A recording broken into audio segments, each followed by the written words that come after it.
अस्सलाम वालेकुम दोस्तों। आज मैं आपको आरडीएल से रिपोर्टिंग बनाना सिखाऊंगा कि हम किस तरीके से रिपोर्टिंग अपने प्रोजेक्ट की रिपोर्टिंग किस तरीके से करते हैं। सबसे पहले मैं न्यू प्रोजेक्ट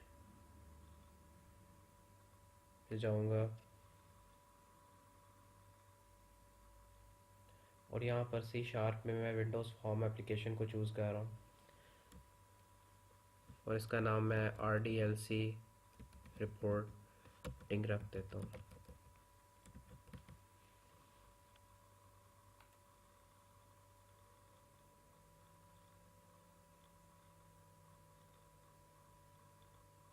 ये आपके सामने एक फॉर्म खुल कर आ गया है। आरडीएलसी रिपोर्टिंग में हमारे पास तीन चीज़ें रिक्वायर्ड होती हैं। एक रिपोर्ट व्यूअर, दूसरा उसके बैक एंड पे कोडिंग और तीसरा डाटा सेट। सबसे पहले हम रिपोर्ट व्यूअर को इसके अंदर ऐड करने लगे हैं।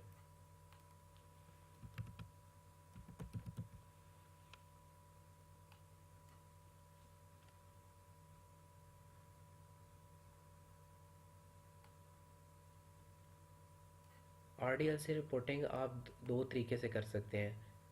एक ये तरीका है कि आप अपने टेबल जो भी आप चूज़ करें उसका सारे का सारा डाटा आपको शो हो जाए, और दूसरा आप किसी पैरामीटर के अगेंस्ट भी वैल्यूज़ शो करवा सकते हैं। हम सबसे पहले किसी पैरामीटर के कोडिंग इसकी रिपोर्टिंग करेंगे और उसके बाद एक पैरामीटर के साथ भी हम इसकी रिपोर्टिंग करेंगे। रिपोर्ट व्यूअर लगाने के बाद हम इसके अंदर डाटा सेट बनाने जा रहे हैं। डाटा सेट बनाने के लिए आपने इधर राइट क्लिक करना है और ऐड न्यू आइटम पे क्लिक करना है। यहाँ पर आपने डाटा सेट इंक्लूड करना है।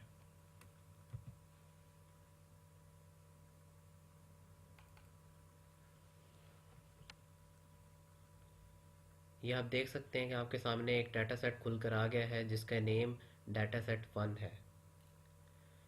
डाटा सेट हमारे टेबल्स को कंटेन करता है, यानी कि इसके अंदर हम टेबल ऐड करते हैं और टेबल के अंदर हमारा डाटा ऐड होता है जो कि डाटाबेस से आता है। अब टेबल के अंदर टेबल रोज़ और कॉलम्स का मजमूआ होता है। इसके अंदर अब हम कॉलम ऐड करेंगे। यहाँ पर एक बात नोट करने वाली है कि आपने यहाँ पर जो नेम देने हैं कॉलम्स के, वो एज़ इट इज़ होने चाहिए, आपकी डाटाबेस से मैच करने चाहिए। अगर यहाँ पर दिए गए नेम्स आपके डाटाबेस के कॉलम नेम से मैच नहीं करेंगे तो एरर आएगा।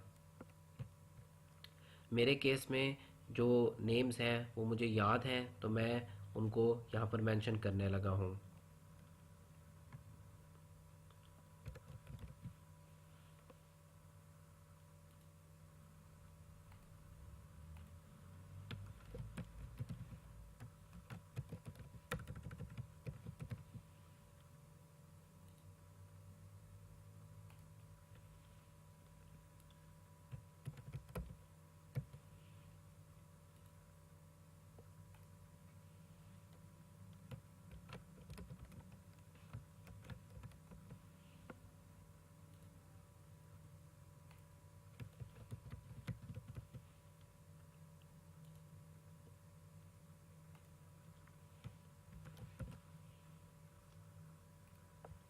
इस तरीके से मैंने सारे के सारे कॉलम्स ऐड कर दिए।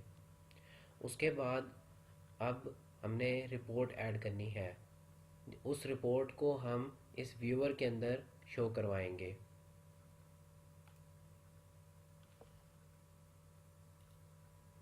उसी तरीके से आपने ऐड न्यू आइटम पर जाना है और यहाँ से आपने रिपोर्ट चूज़ करनी है।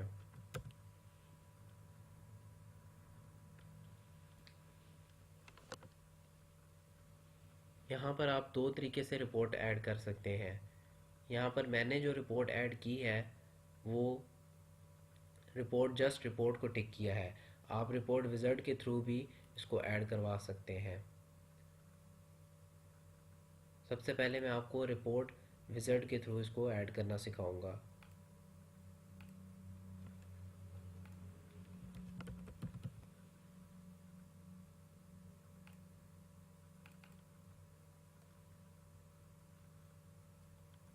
जैसे ही आपने इसको ओके किया, इसने आपको एक पॉपअप बॉक्स दे दिया है। इसके अंदर आपने अपने डाटा सेट का नाम देना है। जैसे ही आपने डाटा सेट का नाम दिया, उसने आपको यहाँ पर वैल्यूज़ शो करवा दी, यानी कि सारे की सारी फील्ड उसने आपको शो करवा दी हैं। इसको आपने नेक्स्ट करना है और इन सारी फील्ड्स को पकड़कर आपने वैल्यूज़ के अंदर रख देना है। उसके बाद इसको नेक्स्ट कीजिए और नेक्स्ट कीजिए, मज़ीद नेक्स्ट कीजिए, और ये आपकी रिपोर्ट तैयार हो चुकी है। अब आपने रिपोर्ट व्यूअर को बताना है कि तुमने कौन सी रिपोर्ट शो करवानी है। यहाँ पर आप देखेंगे कि इसका नाम रिपोर्ट 2.rdlc है, तो यहाँ पर मैं इसको बताऊँगा कि तुमने रिपोर्ट 2.rdlc को शो करवाना है। इसको एक दफ़ा रिबाइंड पे क्लिक कर दीजिए और ये ओके हो चुका है। अब आखिरी चीज़, इसके बैकएंड पे कोडिंग। कोडिंग के लिए आप, क्योंकि अभी आप कोई पैरामीटर पास नहीं कर रहे, तो आप फॉर्म के लोड के ऊपर सारी की सारी कोडिंग करेंगे। लेकिन हम जानते हैं कि कोडिंग करने से पहले हमें कनेक्शन रिक्वायर होता है, और डेटाबेस से कनेक्शन करने के लिए हमें नेम स्पेस ऐड करनी पड़ती है।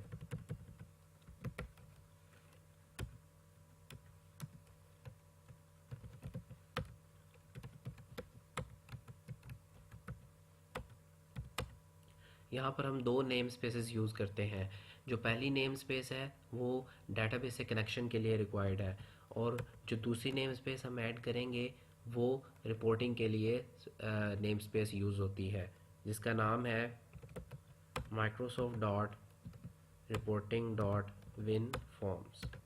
ये दो नेम स्पेसेस आपने अपने प्रोजेक्ट के अंदर ऐड करनी है। देन आ जाता है जी कनेक्शन। डेटाबेस से हम कनेक्शन बनाएंगे और फिर उसके ज़रिए हम डाटा फैच करेंगे। कनेक्शन बनाने के लिए सबसे पहले मैं यूज़ करूँगा OLEDP कनेक्शन का। मैंने ऑब्जेक्ट बनाया,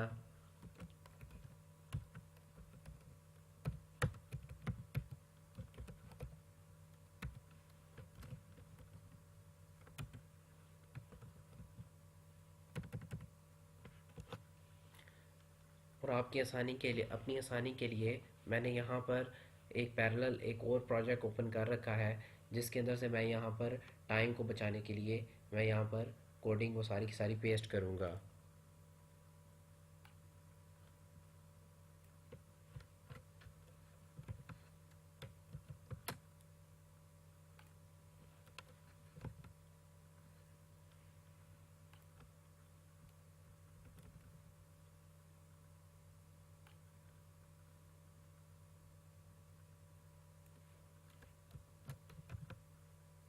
जैसे कि मैंने आपको बताया कि अभी हम कोई पैरामीटर पास नहीं कर रहे, तो हम फॉर्म के लोड के ऊपर कोडिंग करेंगे।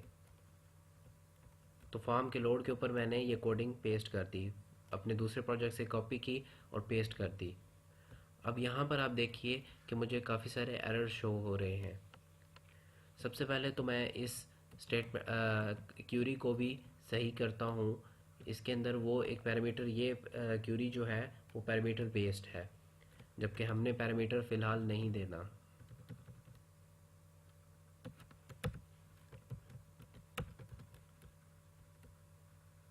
हमने क्यूरी को सेट कर लिया और उसे कह दिया कि select static from edit account, कि एडिट अकाउंट जो कि टेबल का नेम है, जो कि एक्सेस डेटाबेस के अंदर पड़ा है, उससे हर चीज़ लेकर आओ, फैच करके लेकर आओ। यानी कि जो टेबल अडॉप्टर, डाटा अडॉप्टर है, वो उसका एक ऑब्जेक्ट बनाया, और वो ऑब्जेक्ट क्या करेगा कि डेटाबेस से सारे का सारा डाटा फैच करके ले आएगा। अब जाहिर सी बात है, डेटाबेस से डाटा आ चुका है और डीए के अंदर स्टोर हो चुका है। अब इस डाटा ने डाटा सेट के अंदर जाना है, सो हम डाटा सेट का ऑब्जेक्ट बनाएंगे। आप देखेंगे, आप देख सकते हैं यहाँ पर कि हमारे डाटा सेट का नाम क्या है, डाटा सेट 1 है, तो हम यहाँ पर डाटा सेट 1 नाम उसका देंगे।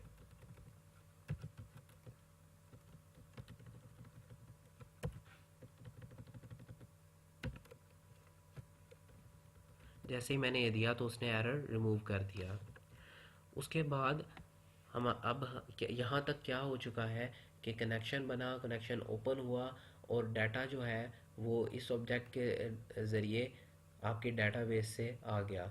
और फिर सेकंड स्टेप में क्या हुआ इस स्टेप के अंदर, कि डाटा आपके डाटा सेट के अंदर जा चुका है, यानी कि अब डाटा जो है वो डीएस के पास आ चुका है। अब इस डाटा ने इस टेबल के अंदर फिल होना है, इस डाटा टेबल वन के अंदर इसकी फील्ड के अंदर फिल होना है। तो इसकी फिलिंग के लिए हमने क्या किया, इसकी फिलिंग के लिए हम ये स्टेटमेंट यूज़ करेंगे कि डाटा सेट के ऑब्जेक्ट के थ्रू हम किस टेबल के अंदर, टेबल वन के अंदर हम डाटा पुट करवाएंगे।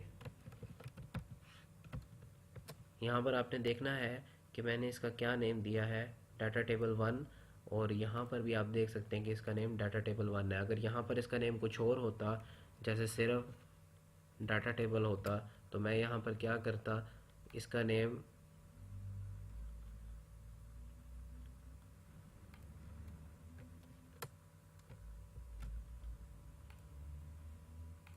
तो इसका नेम भी मुझे वो चेंज करना पड़ना था, लेकिन वो बाय डिफ़ॉल्ट पहले मुझे अगर मैं चेंज कर लेता तो यहाँ पर भी मैंने वो सेम नेम देना था। उसके बाद यहाँ पर भी आपने डाटा सेट का नेम देना है जो कि डाटा सेट वन है। आपकी कोडिंग ओके हो चुकी है और अब आप इसको रन कर सकते हैं।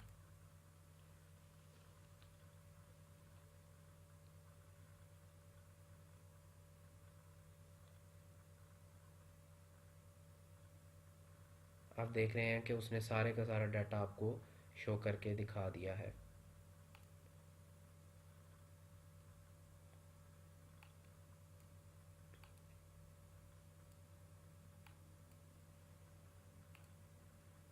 अब आप चाहते हैं कि आप किसी पैरामीटर की बेस पर यह डाटा उससे फैच करवाएं, तो आपको थोड़ी सी चेंजिंग फॉर्म में करनी पड़ेगी और थोड़ी सी चेंजिंग कोड में करनी पड़ेगी।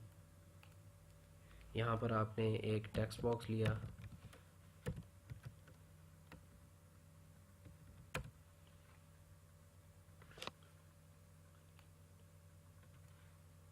और एक बटन लिया।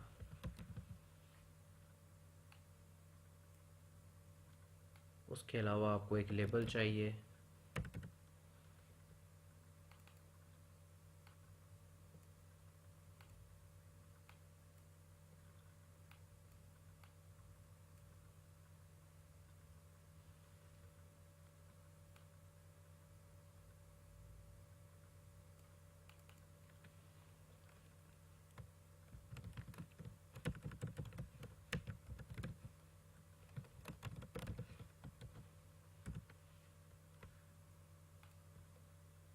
और इस लेबल का नाम भी मैं CNIC रख देता हूँ। यहाँ पर मैं अपने CNIC के अगेंस्ट डाटा फैच करवाऊँगा डाटाबेस से। ठीक है, अब आ जाती है कोड में क्या चेंजिंग की जाए। तो अब आपने जो कोडिंग करनी है वो इस के इवेंट के क्लिक के इवेंट पे होनी चाहिए, इस बटन के क्लिक के इवेंट पे होनी चाहिए। तो आप क्या करेंगे कि इस सारी की सारी कोडिंग को आप यहाँ से कट करेंगे और उस बटन के क्लिक के इवेंट पर पेस्ट कर देंगे।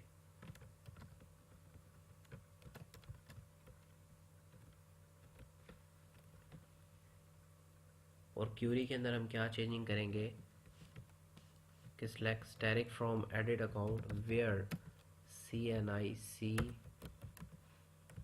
इज इक्वल टू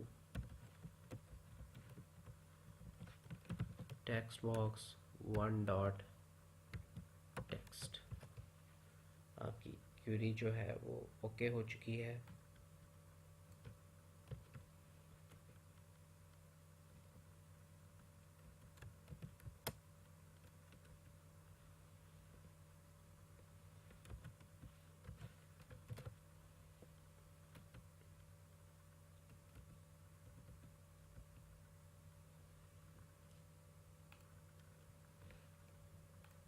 यहाँ पर एक पैरेंथेसिस का मसला आ रहा है, एक एक्स्ट्रा पैरेंथेसिस है, ये एक एक्स्ट्रा पैरेंथेसिस है जो कि हमने कट पेस्ट करते हुए वक्त हमसे मिस्टेक हुई। अब वो ठीक हो चुकी है। अब देखें आप, उसने इनिशियली आपको कोई डाटा शो करके नहीं दिखाया, और यहाँ पर जब मैं